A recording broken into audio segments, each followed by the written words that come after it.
आईसोबत शेतात गेलेल्या मूकबधीर विद्यार्थ्याचा बंधाऱ्यात बुडून मृत्यू। पाहूया सविस्तर बातमी। माण तालुक्यातील म्हसवड येथील शेमिडे वस्ती येथे आईसोबत शेतात मोटर चालू करण्यासाठी गेलेल्या मूकबधीर विद्यार्थ्याचा बुडून मृत्यू झालाय। माणगंगा नदीवरील पाणीपुरवठा करणाऱ्या विहिरीजवळ शेमिडे वस्तीवरील बंधाऱ्यात ही घटना घडली। हनुमंत मोहन शेमिडे, वय वर्ष 18, राहणार शेमिडे वस्ती म्हसवड, असं मृत्यू झालेल्या मूकबधीर विद्यार्थ्याचं नाव आहे।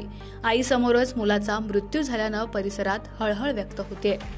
याबाबत घटनास्थळावरून मिळालेल्या माहितीनुसार हनुमंत मोहन शेमिडे, वय वर्ष 20, हा मूकबधीर विद्यार्थी इयत्ता 10वीच्या वर्गात सातारा येथील मूकबधीर विद्यालयात शिक्षण घेत आहे। गणेशोत्सवामुळे 3-4 दिवस सुट्टी असल्यामुळे तो गावी आला होता। रविवार दिनांक 15 सप्टेंबर रोजी दुपारी 1 वाजता हनुमंत शेमिडे हा आईसोबत शेतात मोटर चालू करण्यासाठी गेला होता। हनुमंतची आई सुद्धा मूकबधीर आहे। माणगंगा नदी सध्या पूर्ण क्षमतेनं वाहत आहे, त्यामुळे कासऱ्याच्या सहाय्यक नदी पार करून शेतात जावं लागतंय।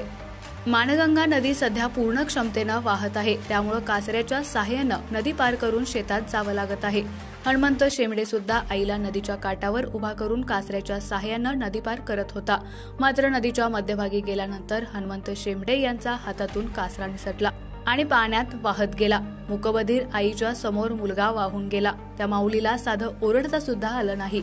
मुलगा पाण्यात वाहत गेल्याचं त्या आईनं घरी पळत जाऊन वडील मोहन शेमिडे व इतरांना सांगितलं। सदरची घटना घडल्याची वार्ता वाऱ्यासारखी पसरली।